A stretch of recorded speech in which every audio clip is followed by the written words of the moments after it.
Bonjour à tous, on se retrouve aujourd'hui pour la vidéo de correction de l'activité documentaire numéro 22, le réactif limitant, et des exercices 8 et 12, page 123, qui étaient à faire de cette là pour le vendredi 29 mai. Donc on va commencer par l'activité documentaire numéro 22, qui consiste à vous permettre d'apprendre à identifier le réactif limitant d'une transformation chimique. Donc on vous dit que lorsqu'on introduit les réactifs dans des quantités de matière initiale telles qu'ils disparaissent tous, ils limitent alors la transformation. Mais ce n'est pas toujours le cas, c'est-à-dire qu'on n'a pas toujours exactement les mêmes quantités de chaque réactif, ou en tout cas les quantités stoichiométriques de manière à ce qu'à la fin de la réaction tout soit consommé. Dans ces cas-là, il faut qu'on identifie le réactif limitant, c'est-à-dire le réactif qui va limiter la transformation chimique. Alors dans le document 1, on vous parle de la préparation d'une pizza. On vous dit qu'un chef cuisinier d'un lycée propose une part de pizza accompagnée d'une salade et que les ingrédients nécessaires sont les suivants. Donc on vous donne la liste des ingrédients et on vous donne le stock qu'a ce cuisinier pour faire des pizzas. Et dans le document 2, on vous parle de la combustion du fer dans le dioxygène et on vous donne différents systèmes à l'état initial. Donc l'état initial, c'est simplement la quantité de chaque réactif qu'on a mis dans le ballon avant le démarrage de la réaction. Question 1. Calculer le nombre maximal de pizzas que le chef cuisinier peut préparer en déterminant l'ingrédient qui limite la préparation des pizzas. Je vais vous mettre la correction. Donc le but ici, c'était de trouver quel est l'ingrédient qui va faire qu'à un moment donné, on va plus pouvoir continuer à faire des pizzas parce qu'on va manquer d'un ingrédient. Il y en a un qui limite, ou plusieurs, et il faut trouver quel est cet ingrédient. Pour la pâte, c'est simple. Chaque pizza nécessite une pâte. Donc forcément, on a 370 pâtes, donc en termes de pâte à pizza, on peut en faire jusqu'à 370 maximum. Alors pour les tomates maintenant, on nous dit qu'il faut 3 tomates pour chaque pizza. Donc là, il ne s'agit pas de dire qu'on peut faire 450 pizzas, parce qu'il nous en faut 3 par pizza. Donc il faut qu'on trouve combien de paquets de 3 tomates on a en tout avec ces 450 tomates. Donc il va nous falloir diviser 450 par 3, parce qu'il faut bien 3 tomates pour chaque pizza. Ce qui fait qu'au maximum, en termes de tomates, on pourra faire 150 pizzas. Donc déjà, on voit que ça ne va pas être le nombre de pâtes à pizza le facteur limitant. Ensuite, pour les boîtes de champignons, encore une fois c'est simple, ça c'est comme les pâtes à pizza, il y a besoin d'une boîte pour chaque pizza, donc 254 boîtes, donc on peut faire 254 pizzas au total. Ensuite, au niveau des tranches de jambon, il nous en faut 2 par pizza, ce qui fait qu'on prend le nombre de tranches de jambon, on le divise par 2, ce qui nous fait 528 divisé par 2, 264 pizzas maximum avec les tranches de jambon. Et pour les mozzarella, il nous faut une boule de mozzarella par pizza, et on a 152 boules de mozzarella, donc on pourra faire 152 pizzas. Là, il nous suffit donc de regarder l'ingrédient qui nous donne le plus petit résultat. Ici, c'est les tomates. Et donc, l'ingrédient qui va limiter la préparation des pizzas, c'est la tomate. On pourra donc préparer au maximum 150 pizzas. Et voilà, ça, le but de vous faire faire ça, c'est que c'est exactement la même chose que ce qu'on fait avec une réaction chimique. Vous voyez bien que là, par exemple, pour le nombre de tomates, on a divisé la quantité initiale de tomates par le nombre stoichiométrique, donc c'est-à-dire la quantité de tomates nécessaire pour chaque réaction, chaque fabrication de pizza. Donc c'est exactement la même chose que la formule qu'on a vue dans le cours. Question 2, de ce fait là on passe justement aux équations chimiques, identifier le ou les systèmes du document 2 à l'état initial dont les quantités de matière initiale des réactifs sont dans des proportions des nombres stoichiométriques. Donc ici vous voyez que la réaction c'est 3 fer plus 2 dioxygène donne Fe3O4, donc il nous faut 3 fer pour 2 dioxygène à chaque fois pour faire une réaction. De ce fait là si on regarde le système 1, on voit bien qu'il y a bien 3 fer et 2 dioxygène, donc là c'est exactement les proportions qu'on a dans la réaction, donc c'est bien dans les proportions stoichiométriques, c'est-à-dire qu'à la fin de la réaction tout sera consommé.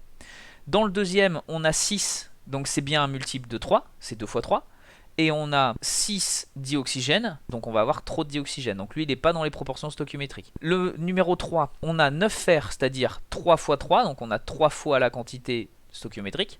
Ici on a 6 dioxygène, ça nous fait bien 3 fois 2, donc on a toujours bien 3 fois la réaction, donc 3 fois à gauche, 3 fois à droite, c'est bon, c'est équilibré, c'est-à-dire que là on va pouvoir faire 3 fois la réaction, et on n'aura bien plus rien, ni en fer, ni en dioxygène à la fin. Donc le 3 il est dans les proportions stoichiométriques, et le 4, lui, encore une fois il y en a 9, ici fer, mais il n'y a que 4 dioxygène, c'est-à-dire qu'on fait une fois la réaction, 3 fer de consommé, 2 dioxygène, une deuxième fois, et là il va nous rester du fer, on n'aura plus de dioxygène. Donc on n'est pas dans les proportions stoichiométriques. Ce qui nous donne la réponse, d'après l'équation ajustée de la combustion du fer, 3 moles de fer réagissent avec 2 moles de dioxygène, c'est ce qu'on vient de dire, 6 moles de fer réagiraient donc avec 4 moles de dioxygène, et 9 moles de fer avec 6 moles de dioxygène. Ils ont multiplié par 2 ici et par 3 ici, simplement les quantités initiales de l'équation ajustée. Donc les seuls systèmes sont bien le 1 et le 3 à être dans les proportions stoichiométriques. Question 3, pour les autres systèmes, identifier le réactif qui limite la combustion du fer dans le dioxygène. Donc pour le système 2, parce que je vous rappelle c'est pour les autres systèmes, donc pas le 1, pas le 3, donc le 2 et le 4, la quantité de matière initiale en dioxygène est supérieure à celle nécessaire, c'est ce qu'on avait vu tout à l'heure, c'est-à-dire que si on fait 2 fois la réaction, on va avoir consommé tout le fer et il va nous rester du dioxygène. Donc le dioxygène est en excès, et c'est le fer qui limite la transformation, c'est donc lui le réactif limitant. Dans le 4, c'était l'inverse, il n'y avait pas assez de dioxygène, parce que si on fait 2 fois la réaction, on aura consommé tout le dioxygène, il nous restera encore un paquet de 3 fers. Et on n'aura plus rien pour réagir avec. Donc c'est le fer qui est en excès, et donc c'est le dioxygène qui est le réactif limitant ici. Calculer pour chaque réactif le rapport de la quantité de matière initiale sur le nombre stoichiométrique et comparé. Donc là on applique ce qu'on nous demande pour le système 2. Donc quantité de matière initiale de fer, N petit i de fer solide, divisé par son nombre stoichiométrique 3. Alors là on l'avait vu ici dans le document, on nous disait que dans le cas du système 2, on a bien 6 moles de fer, parce qu'à chaque fois c'est une mole hein, ça. C'est pas un atome, c'est une mole, c'est la quantité de matière. Donc on a 6 moles de fer, divisé par le nombre stoichiométrique 3, ça nous fait 6 sur 3, ça fait 2. Même chose pour l'oxygène, on a 6 moles de dioxygène, divisé cette fois-ci par 2, ça nous fait 3. Donc là on voit que la quantité de matière initiale de fer sur 3 est inférieure à la quantité de matière initiale de dioxygène sur 2. Pour le système 4, on prend la quantité de matière initiale de fer, c'est-à-dire 9 moles, divisé par le nombre stoichiométrique, c'était 3, pour le fer, ce qui nous fait 3. Et pour le dioxygène, c'est 4 moles, divisé par 2, ça fait 2. Donc là, cette fois-ci, c'est le dioxygène sur son nombre stoichiométrique qui est inférieur à la quantité de matière de fer sur son nombre stoichiométrique. Et donc de là, on peut en déduire comment identifier le réactif limitant. On voit bien que le réactif limitant, c'est celui pour lequel le rapport de la quantité de matière initiale sur son nombre stoichiométrique est le plus petit. Là, on voit que ici, c'est la quantité de matière de fer sur 3 qui est le plus petit, entre les deux. Et on a bien vu que c'était le fer qui était limitant, d'après nos réponses aux questions précédentes. Et pour le système 4, on voit que c'est le dioxygène, là, sur son nombre stoichiométrique qui est le plus petit, et on voit bien que c'est bien le dioxygène qui est le réactif limitant. Donc le réactif limitant, c'est bien celui pour lequel le rapport de la quantité de matière sur son nombre stoichiométrique est le plus petit. Et enfin, en question de bilan, définir un réactif limitant, par rapport à tout ce qu'on aura dit précédemment, le réactif limitant d'une transformation chimique, c'est le réactif totalement consommé en premier. Le réactif limitant est donc celui pour lequel le rapport de la quantité de matière sur son nombre stoichiométrique est le plus petit. Et donc pour savoir s'ils sont en proportion stoichiométrique, il faut que ça soit égal. Si le rapport de la quantité de matière sur le nombre stoichiométrique de tous les réactifs, ça donne la même chose, c'est-à-dire que c'est dans les proportions stoichiométriques, c'est-à-dire qu'à la fin de la réaction, tout aura été consommé intégralement, il ne restera plus rien. Voilà pour la correction de l'activité documentaire 22. Alors maintenant on va passer aux exercices. Alors exercice 8, page 123. On considère les équations de réaction suivantes. Identifier les équations qui ne sont pas correctement ajustées et recopier ces équations en les corrigeant. Donc, je vous affiche la réponse. Voilà pour les différentes équations. Alors pourquoi on va le faire ensemble? Au niveau de l'équation numéro 1, on regarde. Donc on va commencer par le A. On va commencer par compter le nombre de carbone. Alors à gauche, j'ai 2 x 2, 4 carbones. En hydrogène, 2 x 6, 12 hydrogènes. Et j'ai 6 x 2, 12 oxygènes. Plus, ici j'en ai 2, donc ça fait 14 oxygènes en tout. Donc ça fait 14 oxygènes.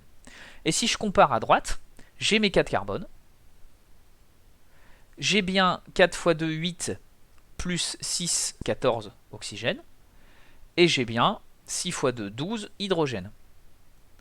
Alors, ça correspond, c'est équilibré. Il n'y a pas de charge, donc les charges sont forcément équilibrées, c'est neutre des deux côtés. Donc les éléments chimiques sont équilibrés, les charges sont équilibrées, alors vous allez me dire pourquoi est-ce qu'on a changé l'équation? Alors simplement parce que pour une équation chimique, il faut prendre l'équation de la réaction avec les nombres stoichiométriques les plus petits possibles pour que ce soit équilibré.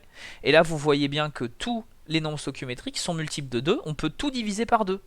Si on divise tout par 2, on obtient bien un seul C2H6O, 6 divisé par 2, 3O2, 4 divisé par 2, 2 CO2, et 6 divisé par 2, 3 H2O. Et là, on est au plus petit nombre stoichiométrique. Et ça sera forcément équilibré, parce qu'en fait, on a tout divisé par 2. Pour la B, donc pour la B, pareil, on fait le compte. En carbone, 14 carbone, donc 2 x 7, ok. En hydrogène, on a 2 x 8, 16 hydrogènes. Et en dioxygène, on a 2 x 9, 18 oxygènes. C'est un dioxygène, donc 2 x 9, 18. Et à droite, on obtient, donc je mets la flèche comme ça parce que je manque de place, on obtient 14 carbone, donc on est bon en carbone. 14 x 2, par contre là on a 28 oxygènes, plus il y en a encore un petit peu ici, 8 oxygènes, donc ça nous fait 36 oxygènes. Et en hydrogène, on a 2 x 8, 16 hydrogènes. Donc là, le problème, c'est qu'on a trop d'oxygène à droite par rapport à gauche. Donc c'est pas équilibré. Donc il faut revoir ça. On va réécrire l'équation. Donc là, on a écrit sans les nombres stoichiométriques. Et on se met à appliquer les règles du cours.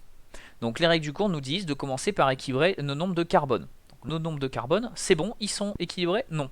Parce que là, on a 7 carbone, alors qu'ici, on n'en a qu'un seul.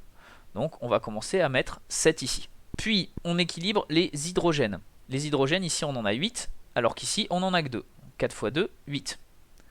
Et maintenant qu'on a équilibré ça, on n'a plus qu'à équilibrer les oxygènes. Ici, en oxygène, on n'en a que 2, alors qu'ici, on en a 7 fois 2, 14, plus 4, 18. Donc pour en avoir 18, on est obligé d'en mettre 9 ici. Et voilà, l'équation est équilibrée. Voilà comment on est arrivé sur le résultat de la correction. Le plus simple, c'est quand même de repartir de l'équation de départ sans les nombres stoichiométriques. Et on recommence l'équilibrage avec les règles qui sont données dans le cours. D'abord carbone, puis hydrogène, puis oxygène. Pour la C, on fait l'inventaire. Des fers, il y en a autant de chaque côté. Les iodes, il y en a 2 à gauche, 2 à droite. Donc c'est bon. Et maintenant qu'on a vu que les éléments sont équilibrés, là il faut faire attention parce qu'il y a des charges. Est-ce que c'est équilibré au niveau des charges? À gauche, on a 3 plus et on a 2 moins. Ce qui nous fait au total 3 plus et 2 moins, ça fait 1 plus. Et à l'arrivée, à l'état final, on a 2 plus et rien d'autre. Donc on a 1 plus à gauche, 2 plus à droite. Donc ça va pas. C'est pas équilibré au niveau des charges. Donc il faut qu'on équilibre les charges. Alors on va réécrire l'équation sans les nombres stoichiométriques. Il faut équilibrer les charges et équilibrer les atomes. Alors là on est toujours obligé de mettre notre 2 ici, sinon les éléments chimiques iode ne sont pas équilibrés, il n'y en a pas 2 à gauche et 2 à droite. Et donc là on retrouve notre équation de départ, sauf que ce qu'on voulait, c'est d'avoir plus de charges positives, parce qu'il en manque à gauche. Donc on va essayer, comme celui qui apporte charge négative c'est le fer, on va essayer de multiplier par 2 ici. Si on multiplie par 2 ici, on se retrouve avec 2 fers. Il faut qu'on mette aussi de ce fait-là 2 fers de l'autre côté, pour équilibrer les éléments chimiques. Maintenant qu'on a fait ça, on vérifie. On a bien 2 fers de chaque côté, on a bien 2 iodes de chaque côté. Et au niveau des charges, ça donne quoi? 6 plus, plus 2 moins à gauche, et 4 plus à droite. 6 plus plus 2 moins, ça donne bien 4 plus. Donc c'est bon, c'est équilibré en éléments chimiques et c'est équilibré en charge. Et enfin le dernier, on va faire un peu de place, voilà. Pour le D, on vérifie si l'équation est bonne. 4 SN, donc SN c'est l'étain, 4 ions éteints à gauche et seulement 2 à droite. Donc déjà rien qu'au niveau des éteints c'est pas équilibré. Donc on n'a même pas besoin d'aller plus loin, c'est pas équilibré. On repart du départ, on réécrit l'équation sans les nombres stoichiométriques. Alors on équilibre. Donc là c'est pas les carbones, hydrogène, oxygène comme d'habitude, mais c'est pas grave, on équilibre ce qu'on a. Donc on va commencer par l'étain par exemple. En nombre d'éteints à gauche et à droite, là c'est bon, et en nombre de fer à gauche et à droite, c'est bon. Par contre, ça va être au niveau des charges où ça va pas aller, parce qu'ici on a 2 plus 3 plus, et de l'autre côté de la flèche, on a 4 plus et 2 plus, ce qui nous fait 5 et 6. Donc c'est pas équilibré au niveau des charges. Donc comment on peut faire? On n'en a pas assez à gauche et trop à droite. Alors on pourrait augmenter la quantité d'éteints, mais ça nous avancerait pas grand chose, parce que si on double par exemple, on met 2 éteints à gauche, on va être obligé de les mettre à droite pour équilibrer les éléments, et on va se retrouver du coup avec 4 plus, et ici 8 plus, donc on va encore plus creuser l'écart du nombre de plus à droite par rapport à gauche. Donc on va plutôt augmenter le nombre de fer, parce que le fer apporte plus de plus à gauche qu'à droite. Donc si par exemple on met 2 fers ici, on va devoir en mettre 2 ici. Et là, si on regarde en termes de charge, eh ben, ça nous fait 2 plus ici, 2 fois 3, 6 plus, ce qui nous fait au total 8 plus. Et à droite, ça va nous faire 4 plus, et 2 fois 2, 4 plus, ce qui nous fait au total 8 plus. Donc là, c'est bon, les charges sont équilibrées, et les éléments sont équilibrés, les éléments chimiques. On a réussi à équilibrer notre équation. Voilà pour l'exercice 8. Alors, on va voir maintenant l'exercice 12. C'est beaucoup plus rapide celui-là, on nous demande d'identifier des mélanges stoichiométriques. Alors le dihydrogène H2 peut réagir avec le dioxygène O2 pour former de la vapeur d'eau selon la réaction d'équation suivante. Question 1, écrire la relation entre les quantités initiales de réactifs notées N0H2 et N0O2 pour qu'elles soient dans les proportions stoichiométriques. J'affiche la correction.